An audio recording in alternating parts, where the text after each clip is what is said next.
España, 1 de cada 6 matrimonios se celebra entre españoles y extranjeros. Cuando se produce un divorcio no amistoso, los problemas se multiplican si hay niños involucrados. La ley y el sentido común tienen claro lo que debe prevalecer en estos casos, el interés del menor, pero eso no siempre sucede. En muchos casos, el progenitor extranjero que decide volver a su país se lleva al hijo de la pareja privándole de uno de sus padres. Hoy, en el Día Menos Pensado, queremos tratar este complejo asunto con las voces de los expertos. Alejandra Grepí es portavoz de la Fundación Filia para el apoyo y el amparo del menor. Alejandra, buenos días. Hola, buenos días. ¿Qué tal, Manolo? ¿Cómo estás? José Manuel Aguilar, psicólogo forense, y está en nuestra emisora de Radio Nacional de España en Córdoba. José Manuel, muy buenos días. Muy buenos días. Y en Barcelona nos escucha Inmaculada Ruz, presidenta de la sección de Derecho Matrimonial y de la Familia del Colegio de Abogados de Barcelona. Bienvenida, Inmaculada. Muchas gracias por invitarme. Gracias a usted, a todos ustedes. Antes de empezar, vamos a ponernos en situación. Sergio García nos da algunos datos para entender el asunto que vamos a analizar en esta mañana de Radio Pública. Cuando quieras, Sergio. El año pasado, 214 españoles se vieron inmersos en casos de sustracción internacional de menores, 214 casos en los que se aplica el convenio internacional firmado en La Haya en 1980. Este acuerdo garantiza la restitución del menor sustraído en un plazo máximo de 6 semanas. 89 países firmaron este convenio, pero no lo hicieron la mayoría de las naciones africanas y asiáticas. En estos casos, la posibilidad de recuperar al menor se reduce, ya que los países no firmantes tienden a beneficiar al progenitor local. Con la justicia internacional mediando o sin ella, con los menores traídos ilegalmente a España o sacados por la fuerza de nuestro país, todos los casos tienen un denominador común: el sufrimiento del menor. En muchas ocasiones, Alejandra Grepí, esto sucede de la noche a la mañana sin que los niños o la expareja se lo espere o tenga tiempo para prepararse. Lo hemos visto hace unos días en todas las televisiones. Sí, hola, buenos días. Desde Filia nos estamos preocupando sobre todo del menor en muchos ámbitos, ¿no? Sobre todo cuando la separación, pues desde luego no es amistosa. En este caso concreto de las parejas mixtas, a lo mejor no se lo esperan, pero bueno, uno de los cónyuges seguro que ya lo está preparando. O sea, tampoco es de la noche a la mañana, ¿vale? Los que a lo mejor no se lo esperan son los niños, y a los que se les da la gran sorpresa es a los niños. Pero quiero decir una cosa: además de privarles del país, que les cambian de país y todo eso, lo que estos niños además están sufriendo durante un tiempo de lo que se llama un maltrato psicológico. Es decir, uno de los cónyuges, el que luego le va a alejar del otro, ya les está hablando mal o poniendo un poco en contra, o sea, cuando ya se los lleva al otro país. O sea, que no solo es el problema que se les aleje físicamente del país, sino que ya psicológicamente y emocionalmente se les está alejando del otro cónyuge. José Manuel Aguilar, el menor siempre es el gran perjudicado, y se lo pregunto como psicólogo forense. El menor no debiera ser nunca el perjudicado y siempre es el más débil de la jugada, de la baraja en la que estamos jugando, y desafortunadamente, por supuesto, siempre es el que más sufre. Desafortunadamente, como acaba de decir Alejandra, suele ser la moneda de cambio, aquel que se maneja, que no se toma en consideración, poniendo y anteponiendo los deseos de los adultos que, sin ninguna duda, saben lo que están haciendo, o al menos debieran de saberlo, y si no, no son buenas alternativas de custodia, y usan a sus hijos para hacer daño al otro. Inmaculada Ruz, experta en Derecho de Familia, hablábamos anteriormente de ese tratado de 1980 firmado en La Haya. ¿Qué establece exactamente ese tratado? Este tratado se aplica en aquellos casos en los que hay una retención o una sustracción ilegal de los menores. Hemos de destacar que no solamente se trata en aquellos supuestos en los que se traslada al menor de un país a otro sin consentimiento del otro progenitor, sino también en aquellos casos en que se produce un traslado legítimo, autorizado, y después no se produce el retorno. Se aplica con aquellos países en los que han aceptado han suscrito este convenio, y fundamentalmente con todos los países de la Unión Europea y cada vez con más países que se adhieren al mismo. Sí, pero ¿qué pasa? ¿Qué ocurre con los países que no lo han firmado? Ahí está el problema. Entonces tenemos que redirigirnos en el caso de que exista un tratado bilateral entre los dos países que van a entrar en juego, o si no, pues asumir que hemos de acudir a la normativa la legislación de ese país en concreto, y tendremos después que acudir a las normas internacionales de ejecución de esas resoluciones. Alejandra, ¿acordar medidas paternofiliales antes del matrimonio podría ser una buena idea? Bueno, para mí, y para Filia es una de las cosas que más deseamos y por lo que más estamos trabajando, ¿no? Si la gente estuviera educada para un buen divorcio, utilizando el sentido común, eso sería lo ideal. Pero desgraciadamente... Eso es muy complejo y casi una utopía, como tú sabes. Que casi es una utopía, pero si realmente utilizáramos el sentido común y la inteligencia, si un padre y una madre se dejan de querer y se separan y miraran por el bien de los niños, esto no pasaría. Casi es una utopía, pero nosotros estamos trabajando para educar a las personas, ¿vale? A los padres, y sobre todo que no se utilice a los niños, como ha dicho José Manuel Aguilar, porque los niños, les lleven donde les lleven, hagan lo que hagan, están sufriendo muchísimo, y sobre todo no hay nada peor que ese daño se lo haga uno de sus progenitores, ¿no? Sí, pero ¿cuáles son las opciones de los padres para tratar de recuperar a su hijo? Bueno, es que eso es muy complicado porque cada caso es muy complejo, y lo puedes saber perfectamente. Ana se llama, ¿no?, la abogada de cada caso, es un tema diferente. Y otra de las cosas que en Filia nos preocupamos es que las leyes, bien, están hechas, pero de repente a todos los miran de la misma forma, y yo creo que cada caso es especial y había que mirarlo más profundamente. También nosotros echamos de menos la figura del psicólogo a la hora de hacer una entrevista a estos niños, pero no del psicólogo tipo que les hace 2 preguntas no, porque los niños que son manipulados pueden contestar perfectamente, no, sino que haya alguien especializado en este tipo de niños, que son separados a la fuerza de uno de los cónyuges. ¿Qué consecuencias, José Manuel, puede tener para su educación, para su desarrollo, verse sometido a este tipo de situaciones, a este tipo de circunstancias? Pues muy buena pregunta. Las consecuencias son tanto a corto plazo, el estrés que puedan pasar, por supuesto, la ruptura de sus vínculos familiares, de su entorno cultural, los aíslan y los separan de su entorno cultural donde han nacido, a, por supuesto, inculcarles el miedo y el terror. A lo que comentabais antes del Convenio de la Haya, muy buenos colegas y compañeros míos con los que hemos trabajado a nivel internacional, sí deciros que aunque haya firmado los dos países, ese Convenio de la Haya, pueden pasar 3, 4 o 5 años para ese retorno, con lo que quiero plantear a los que nos están escuchando el daño en los vínculos emocionales que ha tenido ya ese proceso en la ruptura con su madre, con su padre, con sus abuelos, con sus tíos, con sus primos, en ese menor. Y lo que comentabais a lo largo de que es una utopía, comentabas tú que es una utopía. Sí.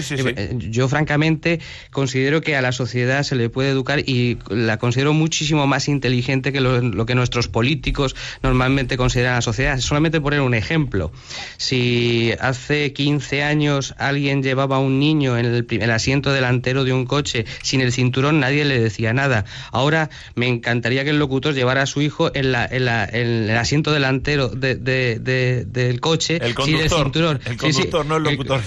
No, el locutor. A ver qué le pasaría. Rápidamente todos, afortunadamente, porque nos hemos sido educados, le llamaríamos la atención. Es decir, como sociedad, somos una sociedad que no se nos debe considerar idiota, sino todo lo contrario, darnos oportunidades, porque si no, es el político el que dice, no, condescendiente, por cierto, porque tienen esa tendencia los políticos, no te preocupes que yo te resuelvo el problema. No, la sociedad tiene que ser educada y decir, no, esto no se puede permitir. No, los divorcios no tienen que cursar con dolor a los hijos.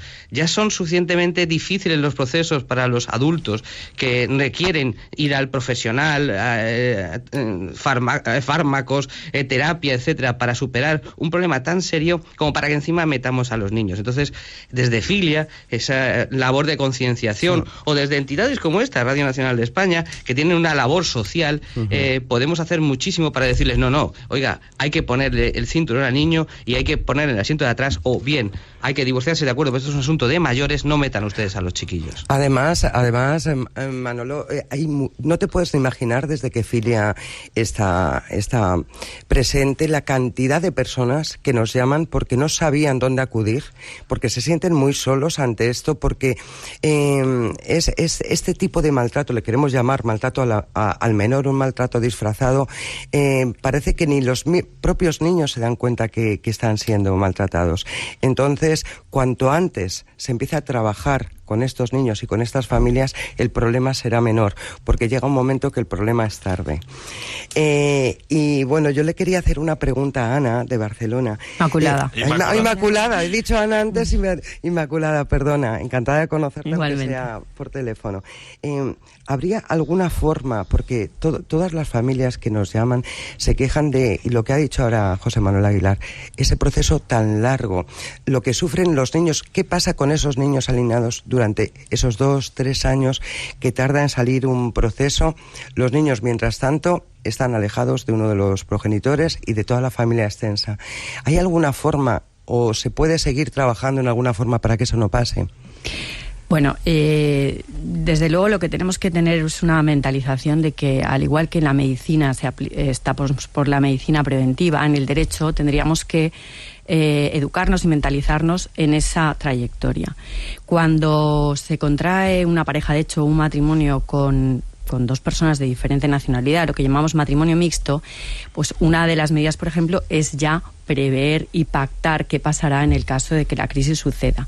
Pero también, cuando esta crisis llega, lo que podemos hacer es, en esa ruptura o en ese divorcio, solicitar al juez que, si preveemos que un tipo de situaciones como esta se va a llevar a cabo, se adopten unas medidas cautelares que eviten o dificulten a aquel progenitor que sospechamos que va a optar por la vía de hecho y separar a los hijos de uno del otro progenitor, evitar o ponérselo más difícil.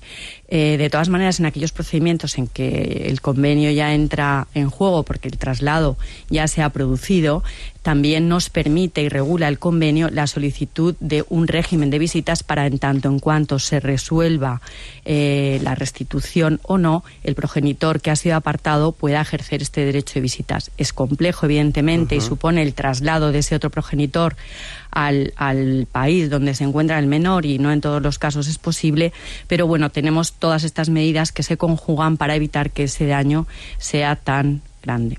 Debe ordenar el juez la imposibilidad de la salida del país de los menores sin consentimiento de ambos progenitores, ¿o no? Evidentemente, Sí. pero es que esto ya funciona así, o sea, el consentimiento ha de prestarse, uno de los progenitores no puede trasladarse el de domicilio, pero no puede trasladar al progenitor, al niño, sin consentimiento del otro progenitor. Lo que pasa es que muchas veces, por la falta de medidas que se toman o la falta de cuidado en relación a determinados países que no exigen este consentimiento por escrito, pues se pueden llevar a cabo este tipo de traslados. Pero en aquellos casos en los que sospechemos que esto puede producirse, se pueden tomar unas medidas extremas. Cuando alguien llega a vuestra fundación con este problema, ¿qué ayuda le ofrecéis a esta Fundación Filia? Con Filia, ahora lo primero es la concienciación. Estamos dando un apoyo jurídico y un apoyo psicológico y terapéutico, tanto a padres como a niños. Ahora estamos recibiendo, que es curioso, llamadas hasta de menores. Es muy complicado, pero de menores que se han enterado que nosotros existimos y se están dando cuenta que ellos están siendo manipulados.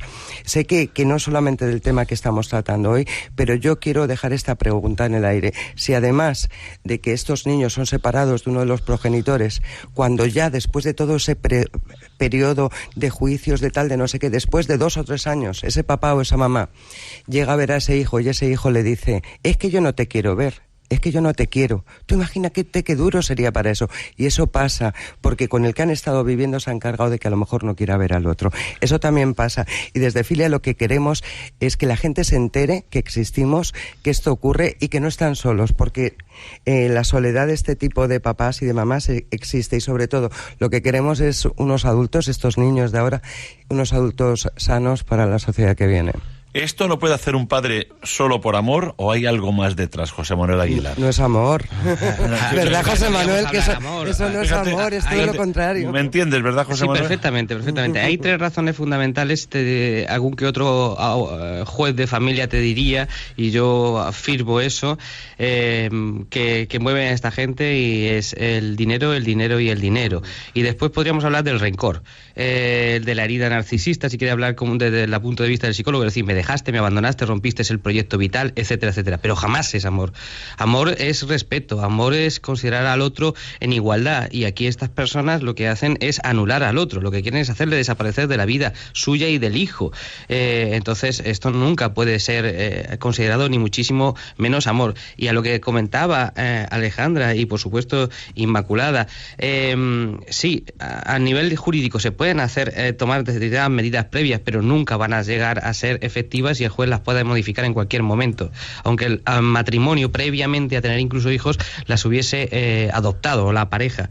Y una anécdota para lo que me comentabas tú antes de la semana pasada. Yo estoy ahora en este cambio cultural, gracias a Dios, de la sociedad que se está produciendo, y estoy atendiendo a niños de 18, 19, 20, 25 años que llaman a la consulta y dicen, mira, José Manuel, es que quiero que me pases consulta porque ya no sé a quién atender, ya no puedo dar la razón ni a mi padre ni a mi madre, me tienen un tanto harto y estoy deseando escuchar a una tercera persona porque mis emociones, mis sentimientos son esto después de este conflicto que me han llevado para un lado, para otro, etcétera, etcétera. Fíjate si la sociedad está cambiando afortunadamente. Sobre todo porque cuando hay una discusión en la familia, en la pareja, somos capaces de lo mejor y también de lo peor. Sale el peor ser humano que llevamos dentro, y eso es lo grave. Absolutamente. El año pasado escribí un artículo diciendo que solamente hace 2 años, conocemos a la gente cuando se marcha.